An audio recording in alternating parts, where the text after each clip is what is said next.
Azure ini yang harus kita bahas. Kalau memang Aura ini bisa melakukan rotasi yang lebih cepat lagi, maka untuk dari teman-teman Arkesena mereka harus benar-benar bisa mengatasi ini. Jangan sampai rotasi yang dibuat sama Aura Esports itu jadi point kill atau jadi objektif Mo. Betul. Dan kita ngeliat juga ini dari Richie sudah mulai diganggu. Tapi Flicker digunakan, terpaksa dikeluarkan. Tapi di sisi lain Widih ternyata menjadi korban pertama untuk RRQ Sena. Wow. First blood yang lumayan cukup penting sebenarnya buat teman-teman dari Arkesena karena dapat level juga untuk dari roamernya ya kan, yang nanti bakal membantu dia udah level 4 ketika first turtle itu muncul. Sekarang Fabian bahkan langsung dikejar aja sama Ians dan juga Idok, bahkan Rinsia ada di belakangnya. Oke, itu menurut aku sebenarnya guiding gun udah dibuka. Cuma kayaknya Fabian masih coba untuk menarik ulur nih karena kelihatan Arkesena kalau nggak ditarik cukup panjang tadi, mereka bisa nge-punish ke arah Reja Nakal. Reja Nakal butuh waktu sebentar untuk setidaknya match up dengan Xborg. Sementara Widih masih coba diganggu lagi dan lagi. Rinsia, ini memang cukup mengganggu ya Rinsia ya. Dengan Faramis yang bisa menarik-narik juga, bahkan belum level 4 aja udah nyusahin loh sebenarnya ini Faramis. Karena memang nanti ketika level 4 dia juga bakal punya Nether Realm yang bakal bisa membuat teman-temannya tuh kayak ada dalam tanda kutip nyawa tambahan. Betul. But so far di first turtle yang sebentar lagi spawn, kelihatan Idok memang masih di area mid lane dulu, mungkin mencari level 4 nantinya.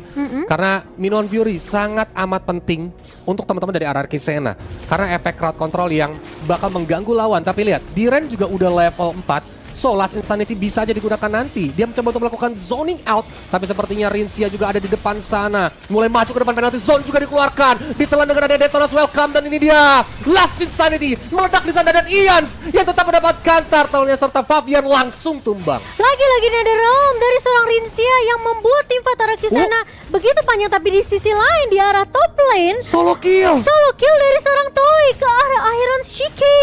Ternyata meskipun kita melihat tim fight yang begitu panjang di area turtle, Toy berhasil untuk ngedapetin space solo kill ke arah Aereon. Sementara RRQ Sena, mereka sudah mulai masuk ke dalam perkarangan rumah dari Aura Esports.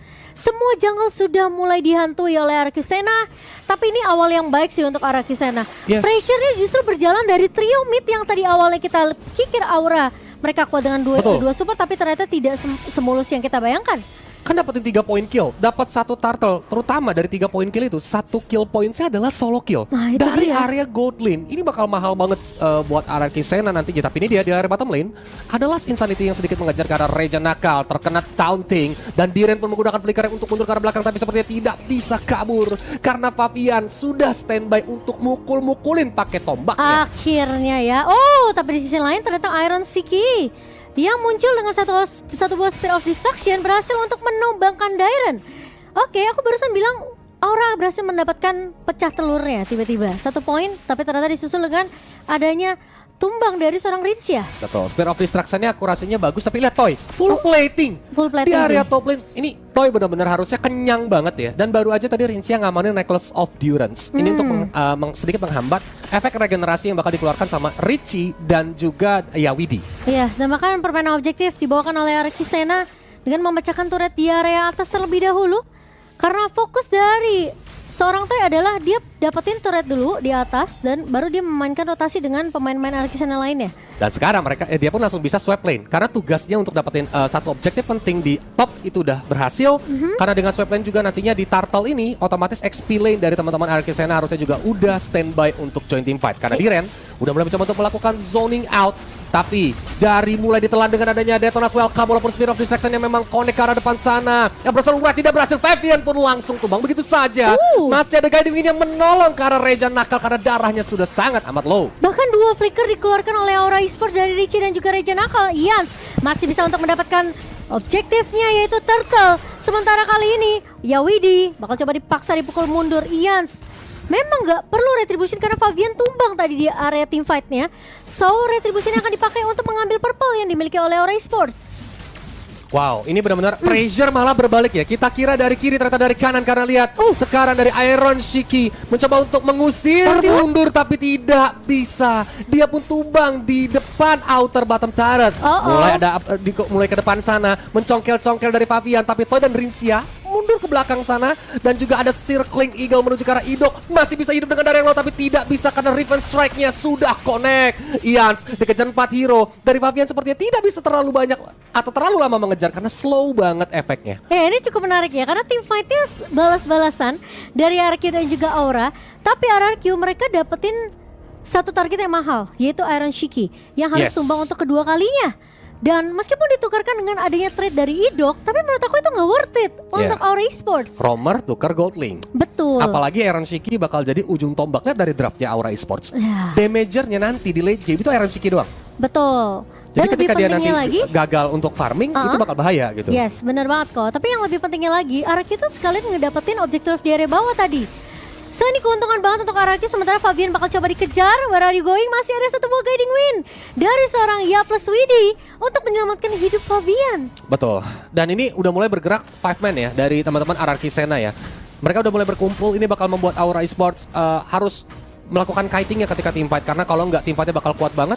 Abraxel Red tadi sempat dikeluarkan tapi tetap ya dari Purple Buff diamankan oleh seorang Fabian. Tarik ulur coba akan dilakukan oleh Aura Esports. Mereka tahu mereka nggak bisa maksain teamfight yang dimana Arcusana mereka lagi unggul sekitar 3.700 untuk dari net worth-nya. Itu lumayan loh. Ini lumayan jauh loh di menit yang ke-7. Karena mungkin bisa terlihat ada perbedaan satu item yang dipegang oleh Arcusana. Tapi Raja Nakal bakal coba untuk menahan Idok. Dairon masih mengusir tentunya, tapi Ians yang akan mendapatkan objektif turtle yang terakhir didapatkan oleh RRQ Sena. Sementara tiap dari midnya kali ini terus welcome memang connect, dan lihat Raja Nakal masih bisa diselamatkan. Guiding win lagi dari seorang Yawidi. Dan ini dia Circling Eagle juga dilepaskan. Walaupun Spear of Destruction tadi connect di mid lane, tapi nggak mau di follow up lebih lanjut sama Iron Shiki karena dia tahu teman-teman ini nggak dalam keadaan full resource. Darah Reja Nakal sekarat ya kan. Terus juga Yawidi juga tadi udah mengeluarkan Circling Eagle-nya. Kalau dia masuk itu bakal berbahaya banget. 1 versus everybody.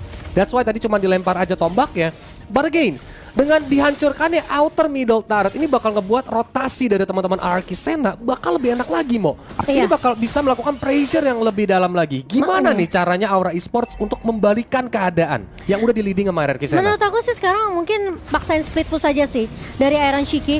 Tapi Raja Nakal sepertinya tidak akan memberikan kesempatan kepada Toy. Idok bakal coba ditahan. Kali ini masih ada puppet string untuk seorang Richie mengarah ke arah Idok, tapi Idok masih cukup tanky. Masalahnya Aura Esports mereka juga gak mau kasih space kebanyakan ke arah seorang Toy. Karena gimana pun Toy ini bener-bener mainnya objektif juga sih.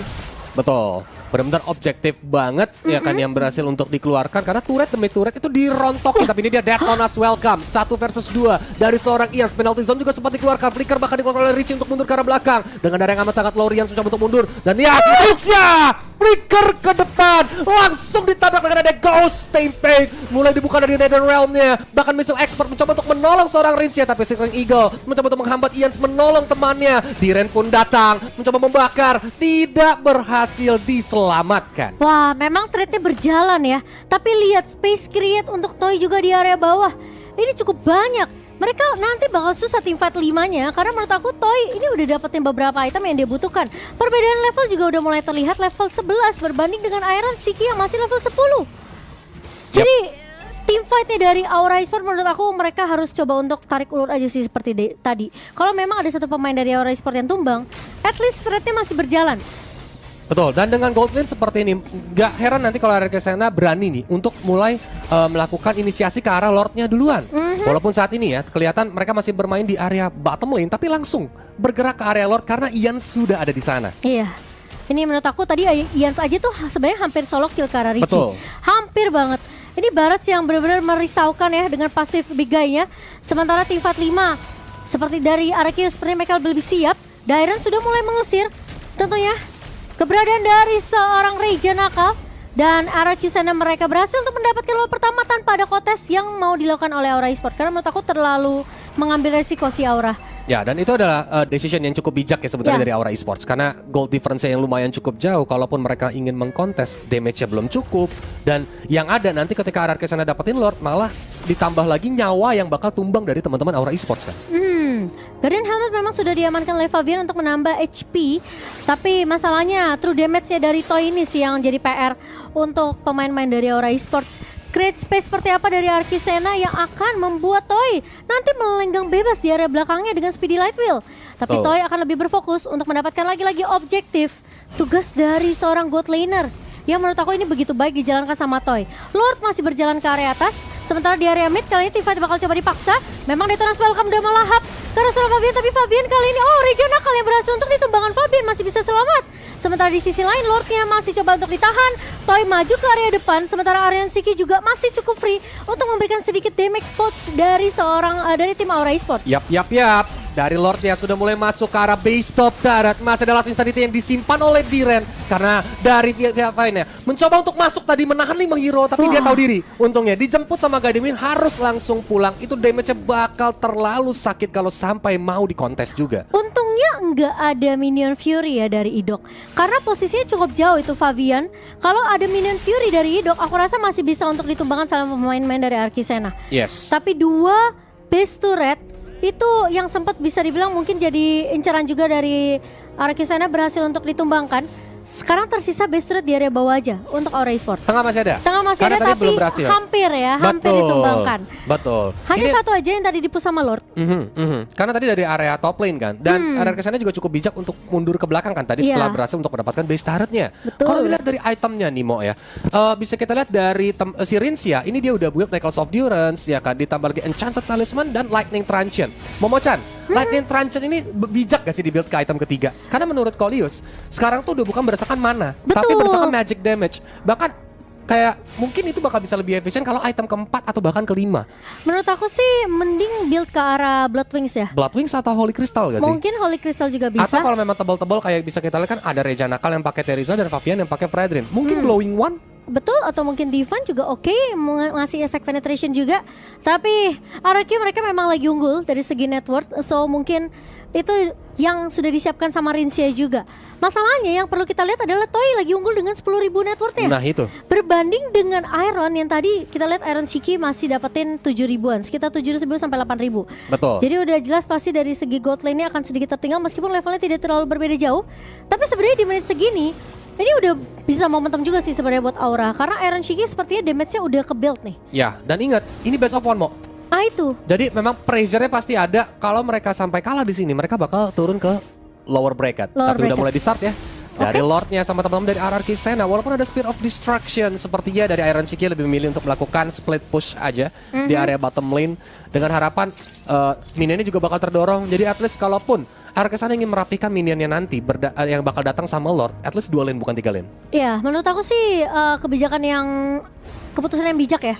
Menurut aku yang dibawa sama Iron Shiki juga karena dia buka Spear of Destruction untuk ngecek kira-kira ada berapa pemain dari Arkisena yang berada di area Lordnya.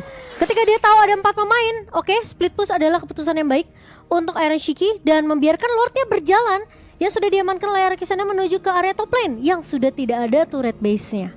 Betul, nanti mungkin bakal bisa ditarik ke tengah juga ya supaya nggak langsung menuju ke area base dari teman-teman Aura Esports. Tapi lihat dari teman-teman Arkisena udah mulai standby di depan sana, mencoba untuk menunggu momentum yang tepat untuk masuk dengan Last Insanity, Minion Fury dan lain-lain. Ini dia, Detona's Welcome berhasil untuk menelan, mulai dibuka juga Minion Fury-nya tapi sepertinya tidak bisa connect terlalu banyak. Rinsia masih ditumbang ke sama Iron Shiki. Mereka masih melebihkan adanya Heart Guard di sana, makanya dia masih super duper strong. Tapi ada Last Insanity yang mulai meledak di depan. Double kill dari seorang Toy. Base-nya masih terbuka lebar tapi kita bisa masuk dan triple kill. Diamankan oleh Toy. Looking for Maniac. Karena Ians berhasil ditumbangkan sama seorang Iron Shiki. Dengan darah yang amat sangat low. Toy berhasil untuk mundur. Bahkan dari base-nya masih bisa ditahan dengan cukup baik. Iron Shiki sendirian dengan satu berdarah terakhir di Last Insanity begitu saja wipe out. Didapatkan RRQ Sena dan kemenangan game yang pertama untuk RRQ Sena. Wow.